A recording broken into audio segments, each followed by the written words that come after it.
and good evening to all our dear scholars, Miri team, and everyone joining us for this incredibly inspiring session today. A heartfelt welcome to yet another powerful episode of Buddy for Vidya podcast series, एक initiative by Buddy for Study. ये platform establish किया था mister Ashutosh Barnwal sir ने इन 2011 एक mission के साथ ताकि education सबके तक पहुंचे.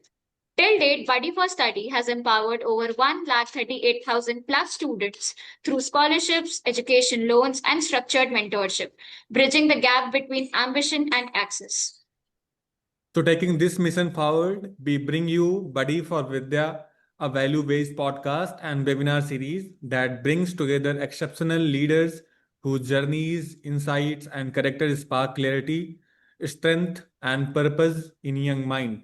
And today we are deeply honored to host someone who defines compassion in action.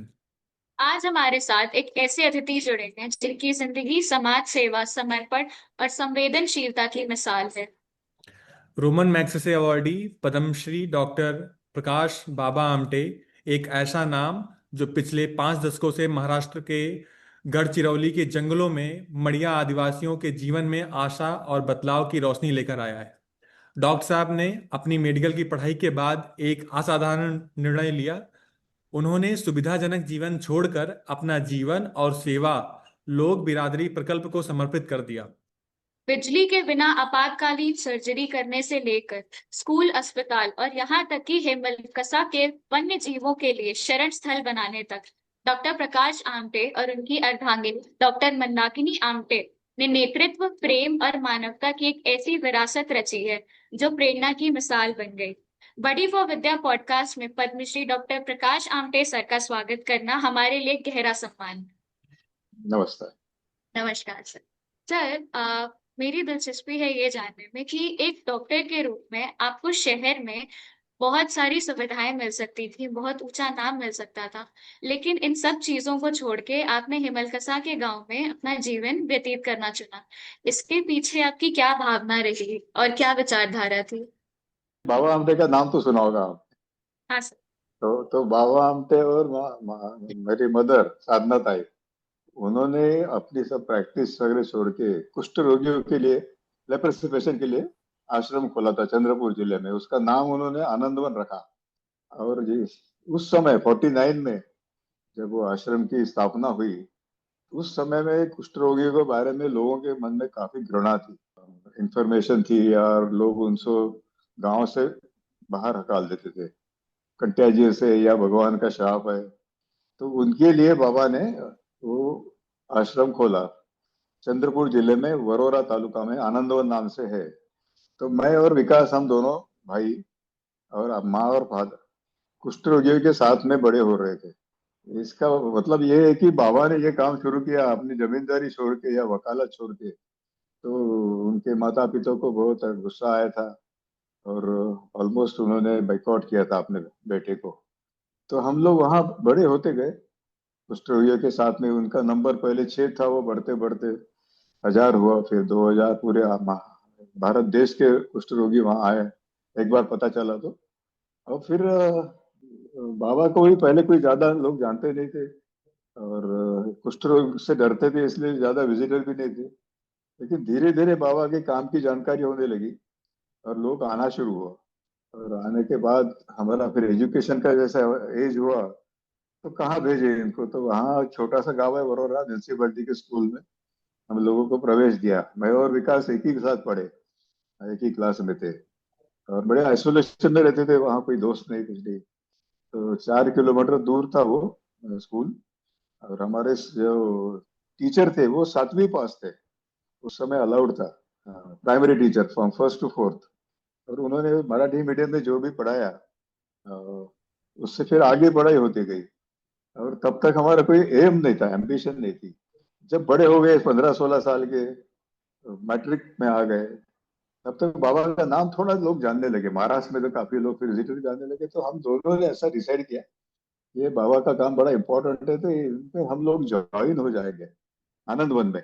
लेकिन यदि मेडिकल कॉलेज में प्रवेश मिला तो डॉक्टर होके आएंगे तो जरा साइंटिफिक काम करें. बाबा वकील थे, इसलिए थोड़ी लिमिटेशन थी. तो हम दोनों ने ऐसा डिसाइड किया कि यदि मेडिकल में प्रवेश मिला तो हम लोग डॉक्टर होके वापस आएंगे।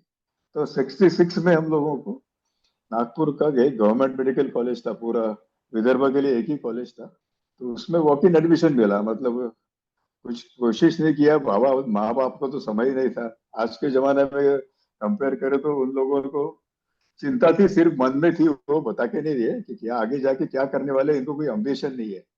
लेकिन जब प्रवेश मिला मेडिकल कॉलेज में तो उनको दोनों को तसल्ली हुई कि अब कुछ ना कुछ लाइन लगी है।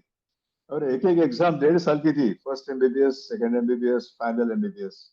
अब ये हेमल का साथ दिमाग में नहीं था, ये गढ़चिरौली जिले में जो है, तो फाइनल एमबीबीएस के बाद रिजल्ट के लिए 15 दिन की छुट्टी देती थी। तो हम लोग आनंदवन आए, और एक 2-4 दिन में बाबा ने बोला कि अब आपको छुट्टियां है तो हम लोग क्यों ना पिकनिक को जाए। कहाँ जाए, तो ये भमरागढ़ एरिया से ये एरिया जाना जाता है, भमरागढ़। तब गढ़चिरौली डिस्ट्रिक्ट नहीं था, चंद्रपुर में ही था वो। और तो जंगल में जाना है, 2 दिन रहना है, तो सभी को खुशी होती है। हम लोग एक फैमिली पिकनिक के तो एक पिकअप वैन में बैठे, आनंदवन से निकले, तो यहाँ आने के लिए 2.5 दिन लगे। फासला 250 किलोमीटर था, क्योंकि यहाँ आगे रास्ता नहीं था, बहुत सारे नदी नाले थे उसके में। तो जहाँ अंधेरा होता वहां रुक के फायर लगा के, ठंड का मौसम था, दिसंबर 17। तो जब तीसरे दिन पहुंचे यहाँ, यहाँ त्रिवेणी संगम है भामरागढ़ में, पर्लकोटा, इंद्रावती और पामुल गौतमी। तो उस किनारे पे हम लोग मुक्काम किया, और बहुत ज्यादा ठंड थी, तो बहुत बड़ी अंगार लगा। ये हमारे पास तो स्वेटर्स थे, ब्लैंकेट्स थे, और रात गुजारी।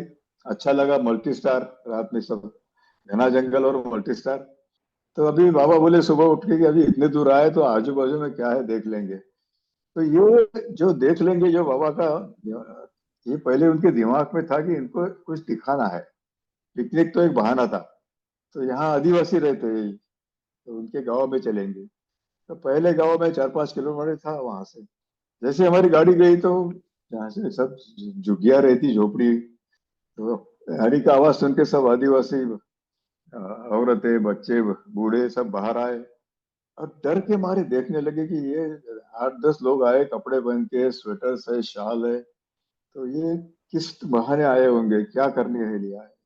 तो वो डर हम वैसे दूर से महसूस किया कि ये आदमी आदमी को इतना कैसे डरता है। हम लोग तो कुष्ठ रोगियों का डर देखा था, वो सिविलाइज लोगों के मन में था।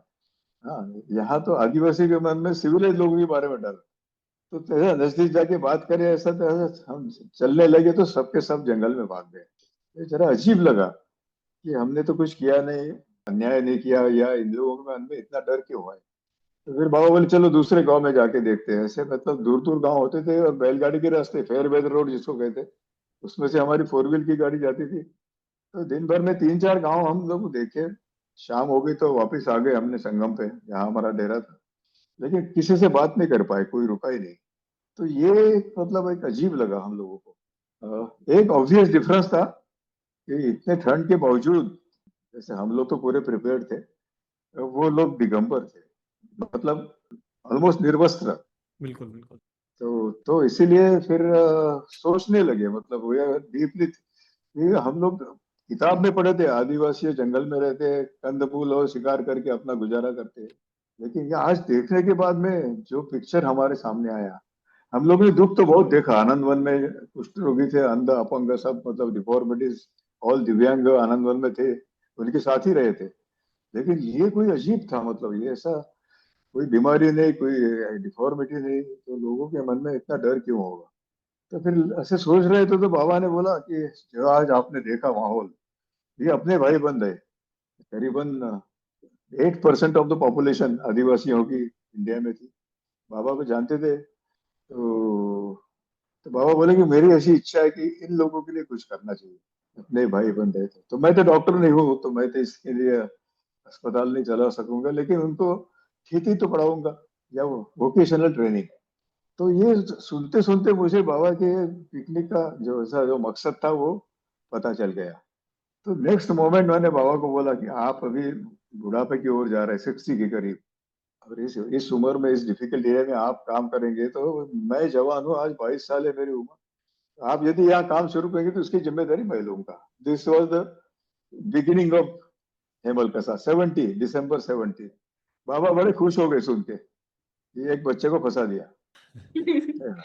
हाँ सर, उन्होंने आपको एक दृश्य दिखाया और आपने उसी से या सीख ली थी। सर मेरा या एक एक प्रश्न इसमें और रहेगा कि आपने हाँ बताया कि जो लेप्रोसी के जो विक्टिम्स थे या जितने दिव्यांग लोग थे, उन्हें भगवान का श्राप कह के या ऐसे शब्दों का प्रयोग हाँ करके उन्हें निष्कासित कर दिया जाता था। तो या सर तब में और तब वो ना मतलब लाइक डॉक्टर्स को इतना अच्छा नहीं मानते थे या फिर ट्रीटमेंट्स को लेके इतने खुले विचारों के नहीं थे। तो तब में और अब में क्या डिफरेंस है सर? नहीं नहीं, आज क्या है, उसके बाद में रिसर्च काफी हुआ। हाँ उस समय उससे रिसर्च नहीं था, काफी दवाई भी बहुत कम थी कुष्ठ रोगियों के लिए। सर, तो जैसे मतलब अब नई नई बीमारियां आती हैं, तो क्या अब हम हाँ उसे पॉजिटिवली ले पाते हैं या अभी भी मतलब हमारा समाज उसे अच्छे से ले नहीं पाता कि नहीं भगवान का श्राप होगा या फिर इसे निकालो हम सबको भी फैल जाएगा, नहीं नहीं, ऐसी विचारधारा अभी भी है? भगवान का शाप क्यों क्यों समझते थे? क्योंकि वो ट्रीटमेंट नहीं लेते थे, इसलिए डिफॉर्मिटीज होती थी, उसमें जख्म होते थे, जख्म में मैगेट्स बैठते थे उसके ऊपर जाके। तो इसीलिए लोगों के मन में डर था। अभी रिसर्च के बाद में कुष्ठ रोगियों की अच्छी दवाई आई है, मल्टी ड्रग ट्रीटमेंट से डिफॉर्मिटी के पहले आदमी ठीक हो जाता। तो ये टैबू धीरे धीरे कम हो रहा है कुष्ठ रोगियों के बारे में। इस लाइक एनी अदर, हम तो डॉक्टर लोग कहते हैं कि इस लाइक एनी अदर डिजीज, और 6 महीने में आदमी पूरा ठीक हो जाएगा। बिल्कुल सर। तो हाँ सर। जैसे सर हमें पता है कि आपके पिताजी यानी बाबा आमटे ने सर लेप्रोसी से पीड़ित लोगों के लिए बिना भय के सेवा की, और आपने उनका जीवन नज़दीकी से सर देखा है।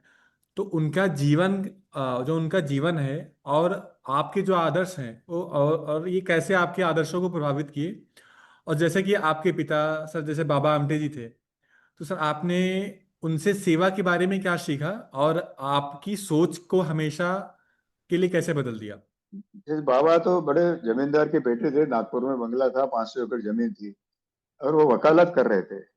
और पिताजी ने उनको चंद्रपुर जिले में वरोरा में वकालत के लिए भेजा। लेकिन तब 42 का मूवमेंट चल रहा था, क्विट इंडिया, जी जी जी। और सेवाग्राम तो नजदीक था। तो बाबा गांधी जी से और मूवमेंट से प्रेरित हुए, और धीरे धीरे उनका प्रॉपर्टी के बारे में लगाव कम होते गए। पिताजी को चिंता होने लगी कि ये आगे जाके क्या करने वाला है। फिर वो मूवमेंट में तो डायरेक्ट उन्होंने हिस्सा नहीं लिया, लेकिन वो जो स्वतंत्र सेनानी थे जिनको ब्रिटिशों ने अरेस्ट करके जेल में भेजा था, उनको छुड़ाने के लिए बाबा ने वकालत का उपयोग किया। और जैसा इंडिपेंडेंस मिला, इसके बाद में एक वो बाबा का भी टर्निंग पॉइंट उनके लाइफ में आया। वो वरोरा में घर जाते हुए एक कुष्ठ रोगी साइड में हेल्पलेस आदमी पड़ा था। तो उसके उसको उंगली नहीं थी, वहां जख्म थी, जख्म में मैगट्स थे, और मक्खियां बैठी थी। तो उसको देख के बाबा के मन में डर पैदा हुआ। और उस अंदर कंबल था, उन्होंने कंबल था वो उनका स्तन पे वो ढक दिया, और घर जाने लगे। और घर जाने के जाते जाते उनको खुद की शर्म आ गई कि मैं खुद को निर्भय समझता हूँ, और आज एक असहाय आदमी से मैं कैसा डर गया। और घर पहुंचने के बाद और एक विचार उनके मन में आया है, कल यदि मेरे वाइफ को या बच्चों को कुष्ठ रोग हुआ तो मैं इसे रास्ते पे फेंक दूंगा क्या। इस विचार को, ये for the turning point in life to conquer the fear. वो वापिस आ गए, उसको घर ले गए, उसके सेवा की, और फिर डिसाइड किया कि हमें इसके बाद में सब प्रॉपर्टी छोड़ दूंगा, वकालत छोड़ दूंगा, और कुष्ठ रोगी के लिए काम करूंगा। और ये बेसिक प्रेरणा तो गांधी जी की थी। और फिर वो हम लोग वहां ही बड़े होते गए। तो बाबा ने जिस तरह से प्रेरणा लगी, वो आनंद वन का आश्रम शुरू किया, और जिस तरह से चलाया, ये पब्लिक मनी से तो चलता था, डोनेशन, चैरिटेबल ऑर्गेनाइजेशन थी। तो हर पैसे का हिसाब देना चाहिए, इतनी ट्रांसपेरेंसी होनी चाहिए। वो पहले दिन से बाबा ने दो चीजें किया, बाबा ने अपनी नीड्स कम कर दी। मतलब साफ सारे शौक किए थे पहले, रेसर कार सर। थी, वो शूटिंग, हंटिंग करते थे, वो रेसलिंग करते थे। हाँ और सर। अब इधर आ गए तो पूरा उन्होंने डिसिप्लिन लाइफ। कुष्ठ रोगी सब भारत के अलग अलग एरिया से थे, और वो लोग अलग अलग, मतलब वैसे तो कोई काम नहीं देता था, तो वो कभी लिकर बेचते थे या कभी चोरी करते होंगे। तो उनको डिसिप्लिन रखना है, तो उसके लिए बाबा काफी स्ट्रिक्ट थे, बहुत स्ट्रिक्ट थे। और वो दूसरा एक प्रिंसिपल था बाबा ने, वो मेरा बड़ा अच्छा लगा। लोग बोलते कि मैं लोगों के लिए काम करता हूँ, मतलब समाज सेवक जो होते हैं। बाबा बोले कि लोगों के साथ मैं साथ काम करता हूँ, work with the people not for the people. Yes. तो कौन सा भी काम करना है तो बाबा उसकी शुरुआत करते थे। वो सब भीख मांगने वाले थे, उनके में स्किल नहीं था, तो बाबा जाके कहीं नई काम की शुरुआत करे, खुद हाथ में वो क्रोबार वगैरह लेके वो यदि खोदना चालू किया तो वो कुष्ठ रोगी आते थे, उनको मदद शर्म के मारे। तो इस तरह से काम में उनको मोटिवेट करना बड़ा आसान हुआ, लेकिन हर हर चीज में बाबा का इनिशिएटिव रहता था। तो ये हम बचपन से देख के आए कि वर्क विद द पीपल। हाँ, तो ये बड़ा असर हुआ। दूसरा, डिसिप्लिन लाइफ। सोशल सर्विस आपको करना है तो आपने कुछ डिसिप्लिन मिनिमम रखना चाहिए, संस्था चलानी है। और तीसरा, अपना नीड्स है, वो वो फालतू बढ़ाना नहीं चाहिए। हाँ, जितनी जरूरत है उतना नीड्स को उतना ही समझ में। तो गांधी जी का भी वो कहना था, ग्रिड और नीड, उसमें फर्क कीजिए आप। So don't go for grid, grid को अंत नहीं होता है। तो इस तरह से बाबा का लाइफ वहां चलते रहा, हम लोग देखते गए, ताई और बाबा दोनों का लाइफ। और दोनों ने फिर डिसाइड किया कि अपना आनंद वन का काम आगे बढ़ाएंगे, और फिर बीच में ये पिकनिक आ गई और मेरा डिसीजन बदल गया।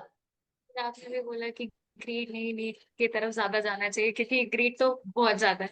सर, आपको मैग्सेसे अवार्ड मिला, आपको पद्मश्री जैसे पुरस्कार मिले जिनसे आपका सम्मान और सम्मान, उसके बाद भी सर सादगी और सहनशीलता सर आप में बहुत ज्यादा दिखती है। तो सर क्यों किसी स्टूडेंट को या हम सब में एक हम्बल नेचर और सिंपल लाइफ जीना बहुत इम्पोर्टेंट है?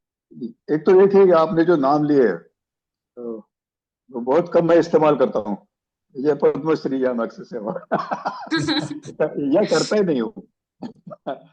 ये क्या है कि काम तो चल ही रहा था, लोगों को लगा कि इनका काम बड़ा महत्वपूर्ण है, हमारे काम में कोई फर्क नहीं पड़ा उससे, अवार्ड से। हाँ सर। ये अवार्ड के बाद हम बड़े हो गए।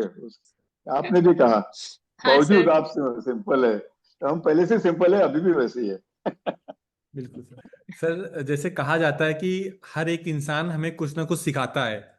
तो सर, आपने आदिवासी बच्चों के साथ काम किया, उनके बीच में रह के एक हिसाब से आपने आधे से ज्यादा जीवन व्यतीत किया। तो सर, क्या आपको उनमें से कोई एक ऐसी चीज सीख मिली जो कभी नहीं आप भुला सकते उसको? टॉलरेंस, ये ये बहुत ज्यादा है उनका, मतलब टॉलरेंस अबाउट एवरीथिंग। बट मैं पेन के बारे में ज्यादा बोलता हूँ। या या बहुत बड़ा, या बेर बाइट आया था, उसके सर के ऊपर से पूरा खाल निकाल दिया था, स्कल फ्रैक्चर था, आंखें अंधे हो गई थी, और वो वाज कैरिड फ्रॉम 60 किलोमीटर्स, खटिया पे डाल के कंधे पे लेके आए। अरे इतना सारा पेन होने के बावजूद उसकी कोई कंप्लेंट नहीं थी। बोले मैं जंगल गया था, ही वॉज कॉन्शियस, अपने भाषा में बोल रहा था। भालू आ गया, उसने अटैक किया, बाकी लोग दूर थे, फिर चिल्लाने के बाद वो चले गए, और फिर आपके पास लेके आए। तो उसके बाद में मुझे स्टिचेस देना पड़ा, वो साफ करने के बाद लगा कि वो स्टिचेस देना चाहिए। और तब हमारा प्रिमिटिव था, अस्पताल में कोई ज्यादा सुविधाएं नहीं थी, झाड़ के नीचे क्लिनिक था।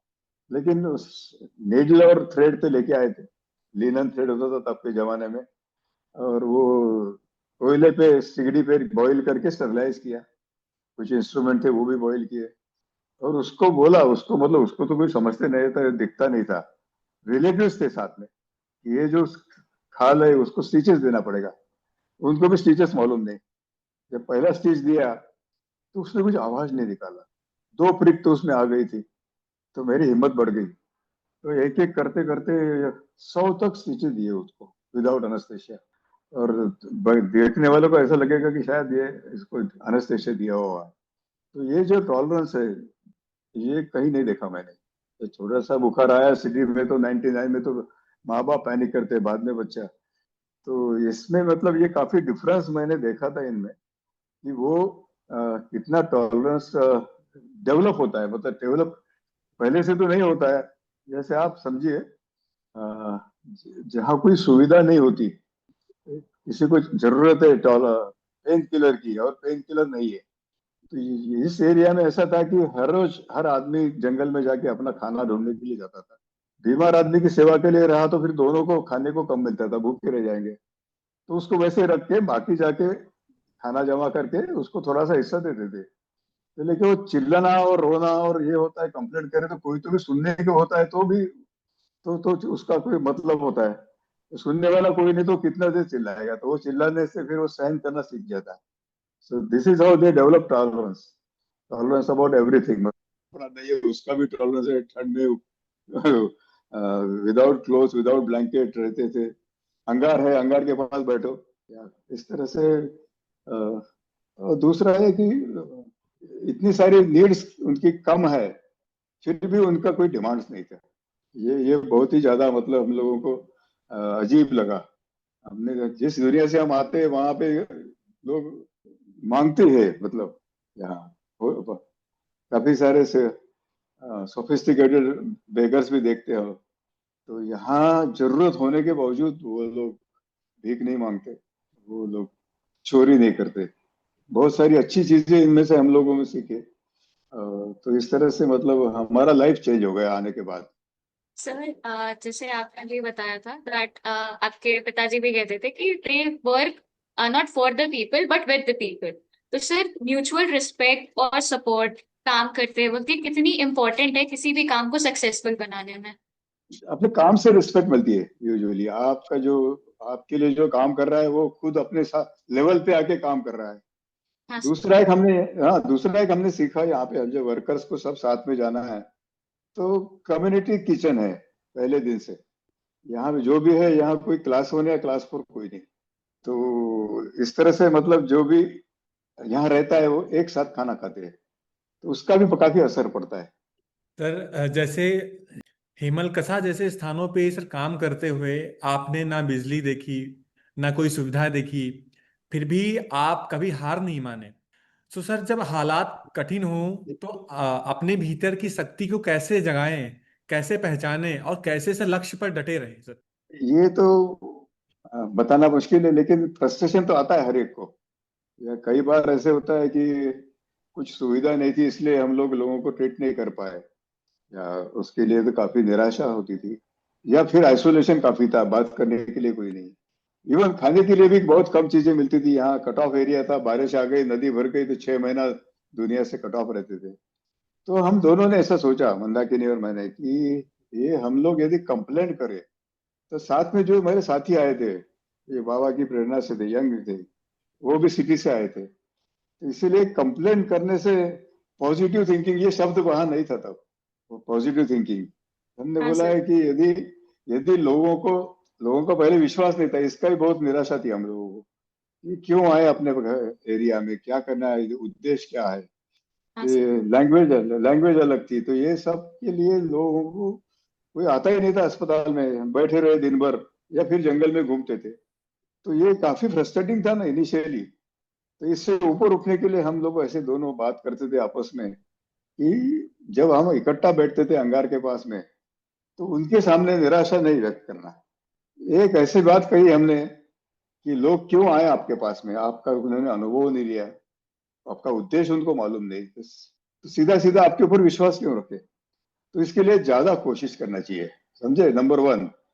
तो इस कोशिश करने के लिए लैंग्वेज का प्रॉब्लम था, फिर लैंग्वेज सीखी उनकी, माड़िया लैंग्वेज, ये डायलेक्ट है, स्पोकन लैंग्वेज, तो वो भी जरा डिफिकल्ट है, मराठी हिंदी से बिल्कुल मिलती जुलती नहीं। फिर वो सीखे धीरे धीरे। लैंग्वेज सीखने के बाद में गांव गांव घूमते गए, फिर उनकी संस्कृति देखी। मतलब ये अपने मन का हम लोग ऐसे समाधान करते थे कि ये लोग नहीं आते तो ये कोई अपना दोष नहीं है, अपने अच्छे उद्देश्य से आए हैं, उनका इग्नोरेंस है। तो इग्नोरेंस को दूर कैसे करें, तो उनकी संस्कृति का अभ्यास किया, कि हर गांव में वो लोकल क्वैक, जिसको वो पुजारी कहते हैं यहाँ पे, वो मंत्र तंत्र के साथ में झाड़ पत्ती की दवाई भी होती है, बलि चढ़ाओ, सेक्रीफाइस, कभी कभी ह्यूमन सेक्रीफाइस सुना था हम लोगों ने, ऐसे प्रैक्टिस चल रही थी यहाँ पे।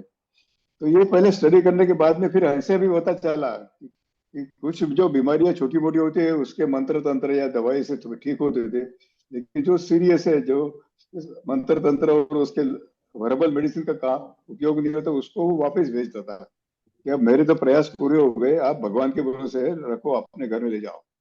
तो हम तो गांव गांव घूमते ही थे, तो ऐसे कुछ पेशेंट हम लोगों को पड़े हुए हेल्पलेसली, अपने झोपड़े के सामने मंडप रहता था, वहां पड़े हुए रहते थे। तो हम मेरे उनके पेरेंट्स को बोला कि अभी आपके तो पुजारी ने उसको वापस किया है, सब कोशिश करने के बाद, तो इसको एक मौका हमें दीजिए, इधर लेके आइए, खटिए पे डाले, और अपना टेबल कसा में झाड़ के नीचे हमारा एक क्लिनिक है। उनके लिए तो उन्हें नाम ही नहीं होता था, क्लिनिक क्या होता है, अस्पताल क्या होता है, डॉक्टर कौन होता है। लेकिन हमने बोला कि यहाँ आप लेके आइए, हम कोशिश करेंगे। तो हमारे तकदीर से या सौभाग्य से बोलिए, पहले 4-5 पेशेंट जो सीरियस थे, एक सेरेब्रल मलेरिया का था, दूसरे बर्न के थे, अंगार के पास होते थे तो उसके बर्न के केसेस थे, और एनिमल बाइट्स। तो ये सब अपने पास लाने के बाद में ठीक हुए। और जिस खटिया पे उनको 8-10 लोग उठा के लाए थे, क्योंकि डिस्टेंस बहुत होता है, हाँ यहाँ तो सर। भाई 100-150 किलोमीटर का एक भरा जंगल है, तो जैसे 15-20-30 किलोमीटर से लोग लाना है तो 8-10 लोग उसको कंधा बदलते बदलते लाते थे। तो यहाँ आके डाल दिया, फिर पूरी जिम्मेदारी हम दोनों की। तो ये हमको बड़ा चैलेंजिंग था कि विदाउट इन्वेस्टिगेशन, क्योंकि बिजली नहीं थी, लैंग्वेज भी उतनी अच्छी नहीं आती थी, स्टेथोस्कोप था वो लगाओ जहां भी लगे उसको सेटिस्फेक्शन के लिए, लेकिन कुछ ना कुछ डायग्नोसिस तो करना पड़ता था। तो डायग्नोसिस करने के बाद में हम लोगों में बहस करते थे, तो बहस के बाद फाइनली डिसाइड करते कि शायद ये रोग बीमारी हो सकती है। तो उसके मुताबिक हम उसको ट्रीटमेंट दिया और वो ठीक हुआ। ठीक होने के बाद में अपनी खटिया कंधे पे लेके पैदल गया। जिस रास्ते से वो प्रोसेशन से उसको हॉरिजॉन्टली लाया था, मतलब खटिया पे, हाँ सर। तो ये इसका असर बहुत हुआ, मतलब पब्लिसिटी जिसको कहते हैं, हाँ जी। इससे मिली। तो ये सब एक एक फ्रस्ट्रेशन जो हमारा था, हमारा फ्रस्ट्रेशन ओवरकम करने के लिए हम कोशिश ज्यादा करते थे। फिर एक एक हुआ, एक ने चार को बताया, उस चार ने उसके भरोसे फिर आया। फिर सही बात है। जो हॉरिजॉन्टली आया वो वर्टिकली खटिया लेके गया फिर। या सर, इतने क्लोजली वाइल्ड लाइफ, नेचर, इन हाँ। सभी चीजों के साथ रहने पे आपको नेचर के बारे में और अपने आप के बारे में क्या पता चला? तो कहते हैं ना कि नेचर में रहने से, समय व्यतीत करने से आपको अपने बारे में और अच्छे से पता चलता है। ये सही बात है, यहाँ तो काफी समय मिलता था अपने बारे में बस सोचने के लिए, बात करने के लिए कोई नहीं थे। और मैं और मंदाकिनी सुबह शाम तो घूमने जाते थे, त्रिवेणी संगम है, वो तो रूटीन था, अभी भी चल रहा है मतलब। और जब ऐसे सोचते थे कि ये इतनी सारी पॉपुलेशन अपने साथ जो आजू बाजू में है, तो इसका जीवन और अपना जीवन हम लोग जो कंपेयर करते थे, तो यूजुअली कंपेयर तो जो संपन्न जीवन होता है उससे करते हैं कि मेरे पास ये है तो उसके पास और कुछ है। तो उस हाँ सर। तरफ ज्यादा नेचुरल ये है, मतलब ये इंक्लिनेशन लोगों का ये होता है कि हम लोग और तरक्की करें, उसको तरक्की कहते हैं। हाँ जितना अपनी जरूरतें बढ़ाई उसके मतलब उतना आप रईस बनते जा जाएंगे। तो ये हम लोग उल्टा किया कि जिनके लिए हम काम करने के लिए आए, जिनकी सेवा करने के लिए आए, उनके पास तो कुछ भी नहीं है as compare to their life and needs. अपने पास तो साभी, जैसे मैं खाने का उदाहरण देता हूँ कि उनके पास तो खाने के लिए अनाज भी नहीं था, जंगल में जाए, कंदमूल है, शिकार करो। शिकार सदियों से करते गए तो जो रोज मिलती भी नहीं थी, तो आधे पेट रहते थे, दूसरे दिन फिर से कोशिश करो, पर बावजूद उनकी कोई कंप्लेंट नहीं। हम लोग ठीक है, हम लोग तो दाल और राइस, मतलब राइस और दाल का स्टोर करते थे 6 महीने का, और जितना चाहे उतना खा सकते थे, तो उसमें कोई कमी नहीं थी। तो as compare to their life हम लोग कितने सुखी है। इस तरह से सोचने के बाद में हम लोगों को वो शहर का लाइफ हम लोग मिस नहीं कर रहे थे, ये नहीं मिलता वो नहीं मिलता। मतलब इस तरह से डेवलप किया अपना मेंटेलिटी, या यहाँ रहना है तो यू हैव टू, हाँ, कुछ ना कुछ फिलोसॉफी जो किताब में नहीं लिखी है कि अपने को काम करना है। और प्रेरणा है, बाबा की प्रेरणा है, गांधी जी थे उनके पीछे। और ये डिसीजन मेरा खुद का था। मेरे बाद में फिर मंदाकिनी ने मुझे लव मैरिज के बाद सपोर्ट किया, और वो भी यहाँ की हो गई। तो ये भी एक बड़ा बून था मेरे लिए। तो एक से दो हो गए, फिर यंग जनरेशन आ गई काम करने के लिए, जैसा ये भी बढ़ते गया कारवा, एक एक करते आते गए। और कोई प्लानिंग नहीं था। दो दो चीजें मैं हरदम बोलता हूँ, यहाँ कुछ मालूम नहीं था तो क्या प्लान करे। दो डॉक्टर थे तो क्लिनिक स्टार्ट करना ये तो था, क्योंकि दोनों डॉक्टर थे। लेकिन उसके बाद में पता चला कि अस्पताल में आने के बाद हम जो पेशेंट को बोलते हैं कि ये दवाई आप खाना खाने के बाद खाइए, और बाद में फिर रियलाइज किया कि इनके खाने के लिए इनके पास अनाज भी नहीं है, भूखे भी रह सकते हैं, तो उसका गलत असर भी हो सकता है मेडिसिन का। तो फिर हम और हमारे जो वर्कर्स साथ में थे उन्होंने डिसाइड किया कि इनको खाना कैसा हो, फार्मिंग सिखाना चाहिए, हाउ टू ग्रो फूड। एक ऐसे दिमाग में विचार आया, मतलब कि ये बिकॉज ऑफ दिस, खाली पेट दवाई देना ठीक नहीं है। दूसरा एक था कि हम लोगों ने इनका बारे में एक्सप्लॉइटेशन देखा, सो कॉल्ड सिविलाइज लोगों ने एक्सप्लॉइट किया है। क्योंकि हाँ सर। ट्राइबल की स्कीम्स तो बहुत सारे सालों से ट्राइबल डिपार्टमेंट है, सेंट्रल गवर्नमेंट का भी है, स्टेट गवर्नमेंट का भी है, और इनकी सारी बहुत सारी स्कीम्स है। तो इनमें एजुकेशन नहीं था, तो यहाँ तक पहुंची नहीं, मालूम ही नहीं था। तो इनको काम के लिए बुलाते थे कि आप जंगल का इस्तेमाल कर रहे हो, जंगल तो सरकार का है, तो उसके लिए आप कुछ काम करो, और शाम को अंगूठे लेके भेज देते थे। जब लोगों को विश्वास हुआ ये अपने में से ही है, तो कंप्लेंट लेके आए कि हमने 8-8 दिन काम किया, एक पैसा नहीं मिला हमको, सिर्फ अंगूठे लिए। तो हम लोगों ने उनकी कंप्लेंट की कलेक्टर और डिस्ट्रिक्ट फॉरेस्ट ऑफिसर को, और फॉर्चुनेटली उसने एक्शन लिया, कुछ लोग सस्पेंड हुए और लोगों को मजदूरी मिलने लगी। इसका फिर हमने सोचा कि हम सबने इकट्ठा बैठ के कि इनको शिक्षित करना चाहिए। बिल्कुल सर। सर तो हाँ, तो शिक्षित करने के इसीलिए फिर स्कूल का स्टार्ट किया, मतलब एक के बाद एक। जी जी जी। सर तो जैसे अभी हमने हमारी बात हुई तो सर आपने बताया कि लाइक वहाँ पे लाइट नहीं थी, सारी सुविधाएं नहीं मौजूद थी सर वहाँ पे, सर जहाँ पे आप लोगों ने काम किया आदिवासी समाज के बीच में रह के, बहुत ही क्लोजली आपने उनके साथ काम किया। तो सर आपके जीवन में दर्द, बीमारी और मृत्यु से करीब से सामना किया है सर, लेकिन किया। फिर भी आप हमेशा आप दया और आशा से भरे रहे। तो सर हमारा ये प्रश्न है कि सर जब हम दुख और कठिनाइयों से घिरे होते हैं तो सर अपने मन को और अपने दिल को कैसे मजबूत बनाए रखें सर। आ, ये एक तो मैं पहले बताना चाहता हूँ कि हम जैसे बचपन में बड़े होते गए, तो हमारी माँ काफी धार्मिक थी, पूजा पाठ और सब ये साईं बाबा और गजानन महाराज को काफी विश्वास करती थी। और बाबा निरीश्वरवादी थे, वो उनका कर्मयोग में ज्यादा विश्वास था, कर्म कांड से कर्मयोग में विश्वास रखते थे। दो अलग अलग नेचर के लोग थे माता पिता। तो पहले तो हम माता के साथ में थे, छोटे थे, बच्चे थे, चलो पूजा करो, ये करो, नारियल फोड़ो। जैसे बड़े होते गए तो बाबा के विचार ज्यादा अच्छे लगे हम लोगों को, और यहाँ आते आते हम लोग पूरे कर्मयोग पे विश्वास करने लगे। और इससे आप जैसे बोलते हैं कि जैसे अपना खुद के ऊपर जो संकट आते हैं, ऐसे 2-3 बात ऐसे थे कि इस पार या उस पार हुआ था, अलग अलग बीमारी थी, यहाँ कोई सुविधाएं नहीं थी। हमने बोला ये तो भी तो हर एक को सफर करना पड़ता है, जैसे इसके लिए तो आप कोई डिसाइड नहीं कर सकते आप कैसे मर सकते हैं। ये तो अपने हाथ में नहीं होता है। जितना भी चाहे बाकी लोगों का हम लोग इजाज करते हैं, उतना हमारे लिए काफी है। तो इस तरह से मतलब अपने जो मन का जो शक्ति था, हमने उसको ढलने नहीं दिया। हमने लोगों ने जैसे रिस्पॉन्सिबिलिटी से ये काम दिया है, खुद होके लिया है, तो इससे भागने की कोई कोशिश करना, कोई मतलब इसमें कोई विचार ही मन में नहीं आने देना, आने नहीं दिया। और सबके साथ मिला इस तरह से, जैसे रहे तो इकट्ठा रहते थे एक फैमिली जैसे, तो सबका साथ मिलने से और शक्ति बढ़ती है। और मेरा कोई अभ्यास मगा स्टडी नहीं है बहुत, एट द एज ऑफ 25 यहाँ आ गए। मतलब मेरी पढ़ाई चल रही थी एमएस की, तो वो छोड़ के आए, तो बाकी तो वैसा रीडिंग नहीं था, या कोई अध्यात्म या कोई धर्म का कोई एज अगेंस्ट। बाबा ने काफी सारा पढ़ा था, बाबा ने काफी धर्म पढ़े थे, उसका रीडिंग बहुत था। और वो फाइनली उन्होंने डिसाइड किया ये रिलीजन में सबसे इम्पोर्टेंट है ह्यूमैनिटी, मानवतावाद सबसे इम्पोर्टेंट है, उसी के पकड़ के रखो आप। तो उसी से ये काम चल रहा है कि नॉन पॉलिटिकल, नॉन रिलीजियस, और सबके लिए खुला आनंद है। यहाँ कोई मतलब जात नहीं, धर्म नहीं। और अच्छा लगता है कि ये ऐसा करते हुए भी 52 साल गुजर गए यहाँ के, तो कोई कोई प्रॉब्लम नहीं आया ऐसा पर्सनली, कोई क्राइसिस मन में क्राइसिस नहीं हुआ कि हम लोग यहाँ क्यों आए, फ्रस्ट्रेशन ये वो। तो ये शक्ति कहाँ से आती है पता नहीं, उसके लिए कोशिश नहीं किया, अपने काम से आ गई शायद। सर आपके पास संसाधन बहुत कम थे, आपने स्टार्ट किया ये बताना कि आप और आपकी वाइफ फिर एक क्लिनिक खोल लिया।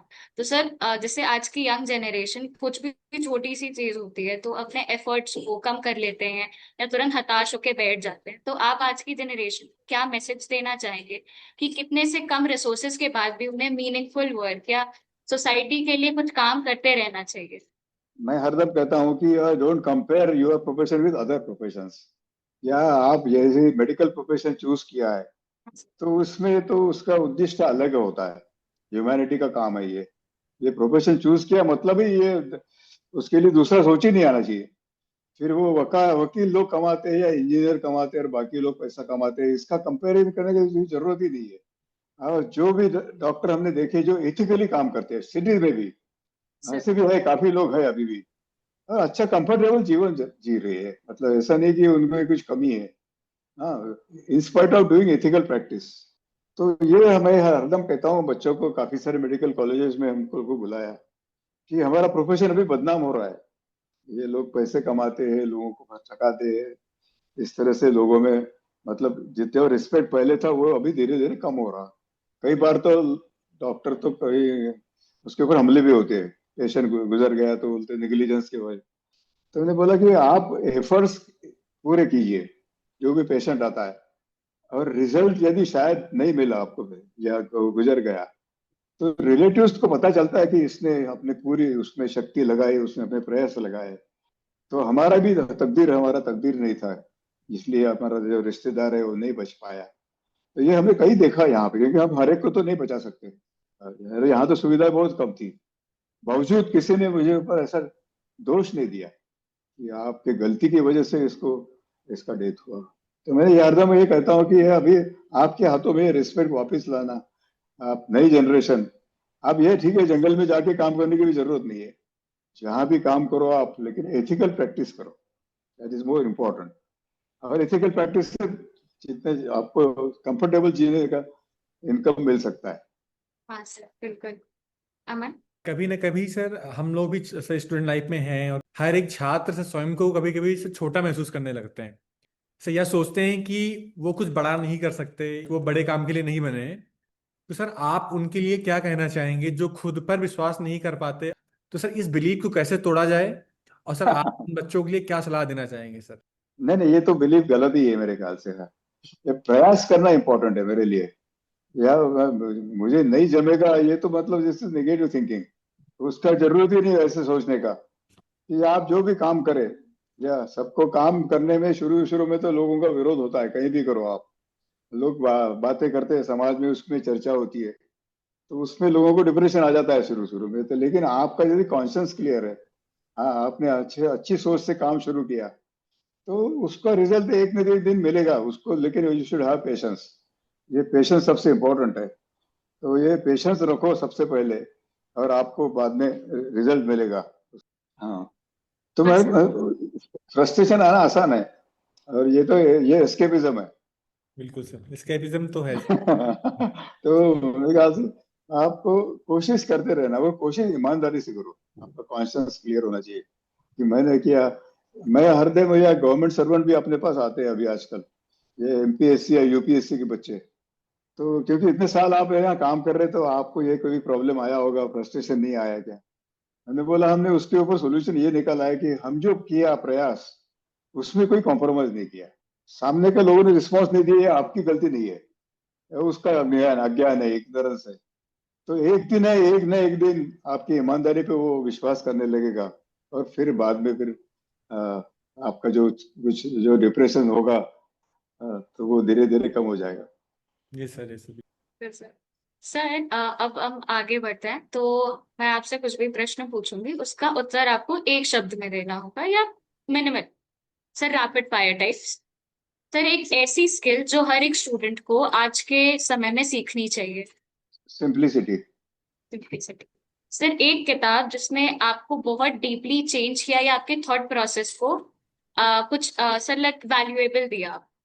टॉलरेंस। सर अगर आप हैप्पीनेस को डिफाइन करना चाहें तो वो आप कैसे करेंगे? ये बहुत अच्छा क्वेश्चन है। अपने से जिसने सक्सेस मिला है, आप उसी फील्ड में रहते हुए, उसके प्रति यदि आपके मन में जेलसी ना हो, तो यू आर हैप्पी। ये दो कंपैरिजन करना यदि छोड़ देने, आप अपना काम तो ईमानदारी से कर रहे हैं, तो सर ये है, सर अगर आप कंपैरिजन छोड़ दो।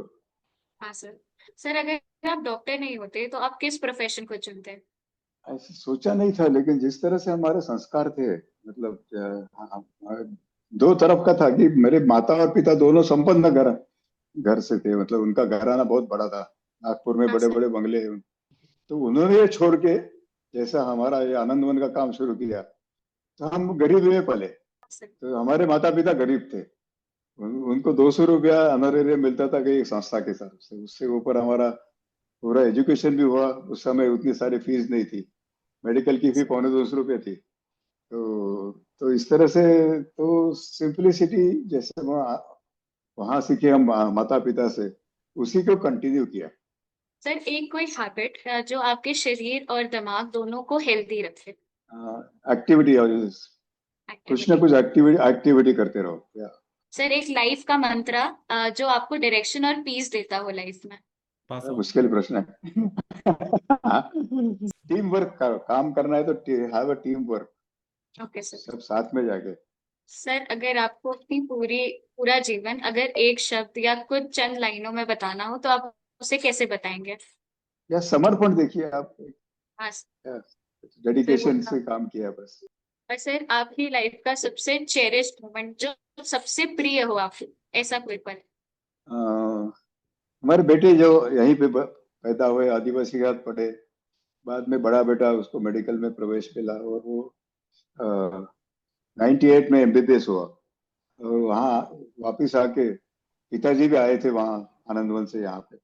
उसने पिताजी को बोला कि मेरा ग्रेजुएशन पूरा हो रहा है अभी, और ग्रेजुएशन होने के बाद में अ, मैं बाबा मदर और फादर को ज्वाइन करना चाहता हूँ। तो बाबा के तो आंखों में आंसू आ गए कि थर्ड जनरेशन अपने जीते जी काम में शामिल होना चाहती, जो अभी भी मतलब दुर्गम है, एरिया तो दुर्गम था। हाँ हाँ, सर। उसमें शहर में उसने भी पढ़ाई की, शहर में बाकी डॉक्टर का लाइफ भी देखा, बावजूद उसने डिसीजन लेके बाबा को बताया। बाबा तो पुराने जमाने के थे, हमारी सिल्वर जुबली का छोटा सा प्रोग्राम था, तो उन्होंने उसको बोला कि आज शाम को मीटिंग में ये अनाउंस कीजिए कि पब्लिक के सामने जो बोलता है वो शायद वहाँ का गलत हो ही होगा कि लोगों को फिर मानना पड़ता है। तो उसने शाम को सभी मीटिंग के सामने बोला कि मैं अभी मेरा एजुकेशन पूरा होने के बाद मेरे माता पिता के साथ काम करने वापस आऊंगा। तो पूरी मीटिंग सब ओवरवेल्म हो गई थी, और ये सबसे मतलब आनंद देने वाला क्षण था हम सबको। सर आपके अकॉर्डिंग ग्रेटेस्ट फॉर्म ऑफ सेवा क्या है, कि सर सेवा सबसे कैसे दिखाई जा सकती है सबसे अच्छे तरीके से? जो भी करे आप दिल से करो। सर हमारे साथ काफ़ी टॉप मोस्ट इंस्टीट्यूट से बच्चे जुड़े हैं सर, स्कॉलर्स। ये बच्चे भी एमबीबीएस कहीं ना कहीं या मेडिकल फील्ड से हैं। सर इनके भी मन में कुछ सवाल हैं, तो सर ये आपसे पूछना या चाहते हैं। तो सर हमारे बीच में है सर आलिशान अनवर भी sir, arm forces medical college AFMC Pune से हैं सर, आपके बगल से ही सर। अच्छा। तो सर इनको या TSDPL scholarship sir buddy for study की तरफ से मिली है सर। तो अच्छा। या आलिशान आप पूछिए, अपना प्रश्न पूछिए। ओके, तो सर मैं आलिशान अनवर हूँ from arm forces medical college Pune. Sir आपने या अपनी लाइफ में पर्सनल गेन के बजाय लॉन्ग टर्म सोशल इम्पैक्ट को चूज किया। आज के यूथ हाँ, अगर इनोवेशन, इंटरप्रेन्योरशिप और एम्पैथी को कंबाइन करे तो क्या आपके अकॉर्डिंग वो अनडिजर्व कम्युनिटीज के लिए सिर्फ चैरिटी तक सीमित ना रहकर कैसे उन्हें एम्पावर करने वाले सस्टेनेबल सॉल्यूशंस क्रिएट कर सकते हैं? मेरा खुद का एक एंटरप्रेन्योरशिप वाला ड्रीम है। मैं एक ऐसी टीम बनाना चाहता हूँ जिसमें विजनरी लोग हो, अपनी सक्सेस के लिए नहीं बल्कि सोसाइटी को जेन्युइनली ट्रांसफॉर्म करने के लिए एक अच्छा काम करे। तो सर आप इसको कैसे देखते हैं? नहीं बहुत अच्छा है, मतलब कुछ भी काम करना है आपको, हाँ सोसाइटी के लिए, तो अच्छी बात है ये। सिर्फ ये है कि आ, मुझे मेरे ख्याल से एक्सपोजर बहुत इंपॉर्टेंट है कि अपने देश में जो बिलो पॉवर्टी लेवल जिसको कहते हैं 30% पॉपुलेशन यस है, सर। आप यस सर। उनके लिए जहां भी काम करो, जिस तरीके से एंटरप्रेन्योरशिप करो या और कुछ करो, लेकिन उनका विचार मन में रखो कि वो भी इतने लेवल पे आना चाहिए। इनइक्वालिटी जो है वो जिससे कम करने में अपनी जो मदद हो सकी है, तो उससे कोई अच्छा काम नहीं है। Yes sir. इसी तरह से आप करो, लेकिन इसमें आपको कुछ कोशिश करना इम्पोर्टेंट है। Yes sir. सर आप अपने लाइफ से सर क्या एक इम्पोर्टेंट मैसेज देना चाहेंगे जो एज अ मेडिकल स्टूडेंट मुझे वो फॉलो करना चाहिए, जो मैं अपने ड्रीम के साथ साथ एक जो विजन है मेरा, मैं विजन को भी अचीव कर सकूं और अपने ड्रीम्स को भी पूरा कर सकूं? वर्क हार्ड फॉर दैट, हमें वो क्या, जितना कोशिश ईमानदारी से कोशिश करो आप, और यस सर। वो कोशिश करते हुए वक्त दूसरे से कंपेयर मत करो। Yes sir, sure sir. और तीसरा है कि जिनके लिए काम कर रहे हैं उनके रिस्पॉन्स यदि कम होगा तो उसका भी ज्यादा मन में मतलब निराशा आती है, लेकिन लेकिन वो भी मत आने दीजिए। आप ईमानदारी से यस काम सर। करते हुए तो अल्टीमेटली बिल्कुल सर। आपको उसको सपोर्ट मिलेगा। तो बहुत अच्छा लगा आपने आपकी सर बातें बहुत सुन अच्छा के काम आपके। किया। ठीक है अलीशान, आपको आई think you got your answer. ठीक है। Okay, thank you Alishan. Yes sir. Sir अगले हमारे पास जो स्कॉलर हैं सर मोहित पांड्या हैं सर, जो कि थर्ड ईयर एमबीबीएस से हैं। Pandit Deendayal Upadhyay government medical college Rajkot Gujarat से हैं। तो हाय हाय मोहित।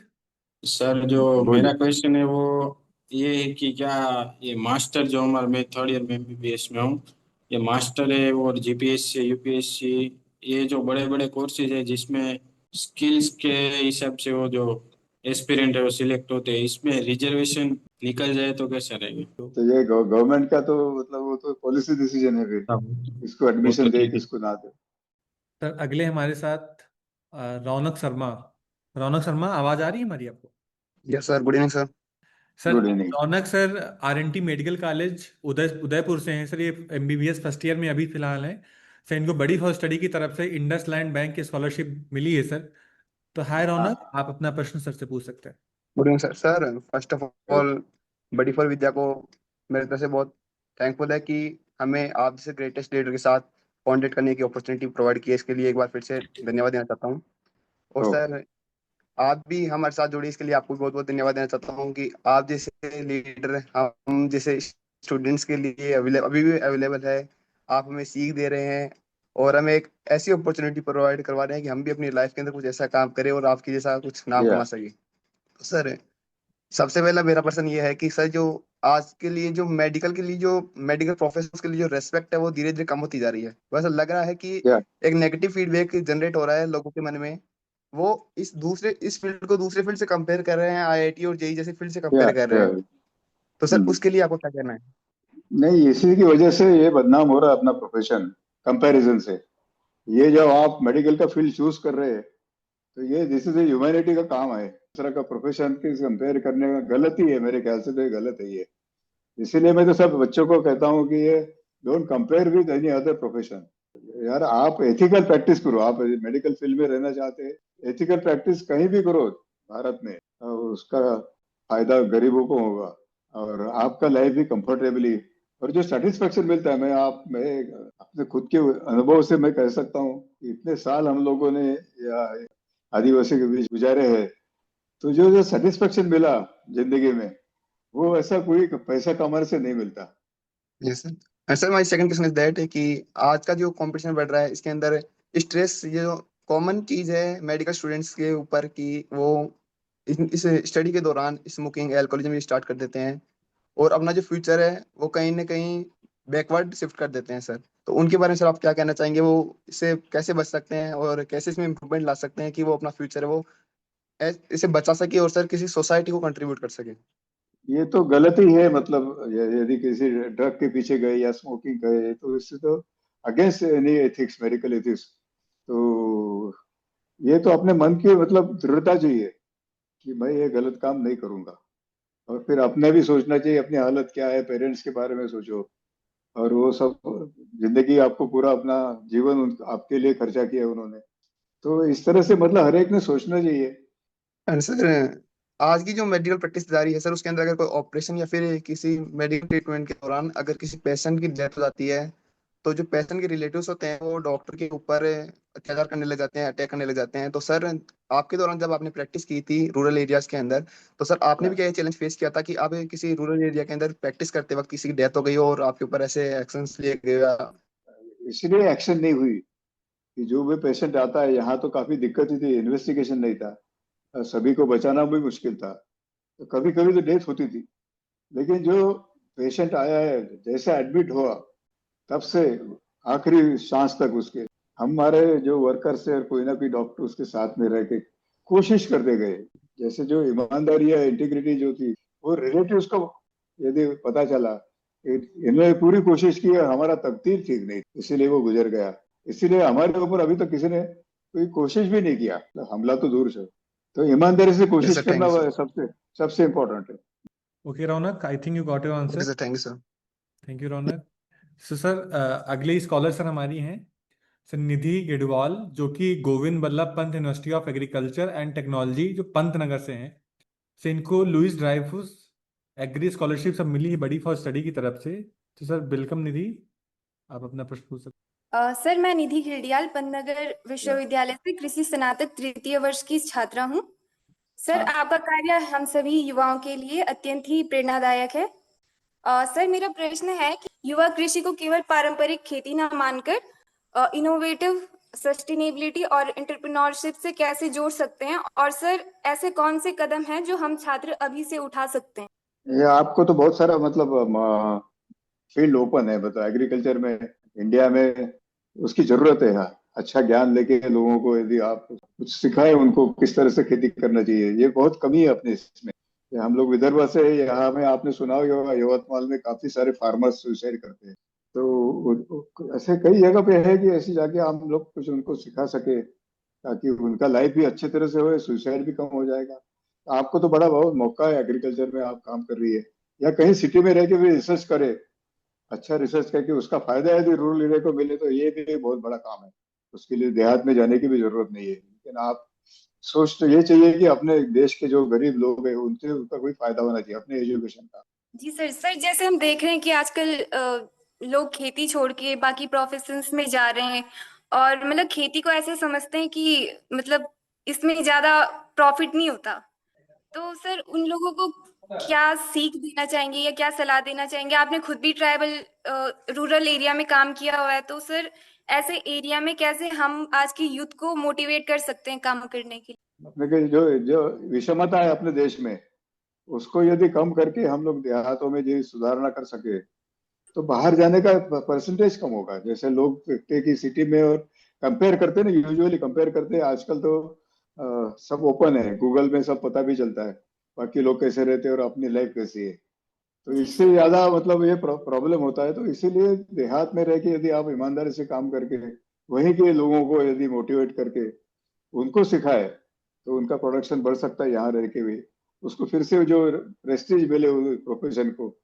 देहात में लोग जाते नहीं, लेकिन यदि अच्छा प्रोडक्शन कर सके टेक्नोलॉजी का इस्तेमाल करके तो शायद शायद कुछ लोग बच जाएंगे देहात सिटी में जाने से, और लोग अट्रैक्ट होंगे यहाँ आके। निधि हमारी आखिरी स्कॉलर थी सर इसमें। Sir, we are very grateful to have learn from your journey. To our audience, let's carry this learnings forward in our own lives, because transformation doesn't needs perfection, it needs या, just dedication. लेकिन मैं बहुत ही impress हूँ आशुतोष ने जिस तरह से ये बडी फॉर स्टडी का स्टार्ट किया होगा। या मोटिवेशन उनका बहुत ही बड़ा है और बहुत लोगों तक, बहुत बच्चों को उसलिए मौका मिल सका अच्छा एजुकेशन। उसके बाद में अच्छा काम करने का भी मोटिवेशन होना चाहिए। आपके आपके प्रयास से वो भी होगा। बिल्कुल बड़ी सर, फॉर कहीं ना विद्या, कहीं अलग Yes, sir. अलग लोग आके मोटिवेट करेंगे तो उनकी अगले लाइफ भी उनके लिए सेटिस्फेक्शन मिलेगा और बाकी लोगों का, देहात के लोगों का फायदा भी होगा। बिल्कुल सर, हम लोग पूरा प्रयास करेंगे कि हम सब मिलके कहीं ना कहीं एक जो आने वाले या, बच्चे हैं, आने वाली जनरेशन है, उनके लिए जितनी ही अच्छी तरीके से हम सारी चीजें एक समाज को एक अच्छी नई दिशा और रास्ता दिखाने का प्रयास कर पाए, हम लोग बिल्कुल सर उस पर कार्यरत रहेंगे। सर, सर मैं अमन की बातों में एक और चीज ऐड करना चाहूंगी कि सर धन्यवाद, आपने हमें अपना समय दिया। आपका सेशन सर बहुत अच्छा लगा। पर्सनली आपकी बातें सुनकर, मतलब एक काइंडनेस नेचर से आपने हर एक स्टूडेंट से बात की, उन्हें बताया कि कैसे करना चाहिए। आपने अपनी लाइफ जर्नी शेयर की सर, वो बहुत अच्छा लगा हमें। Thank you so much sir. ठीक। आखिरी में मैं आप सबको निमंत्रण देता हूँ, कभी मौका मिले तो ये प्रकल्प देखने के लिए आइए जिनको भी। हाँ, बिल्कुल सर, वो तो हमारा अच्छा बिल्कुल लगेगा। सौभाग्य सर। होगा, वो हमारा सौभाग्य होगा या, कि हम जब कभी भी या, सर वहाँ आए आपसे जरूर मिलेंगे इन पर्सन। ठीक है। बिल्कुल ठीक सर। है सर, नमस्कार सर। Thank you. धन्यवाद सर। नमस्कार। नमस्कार। नमस्कार।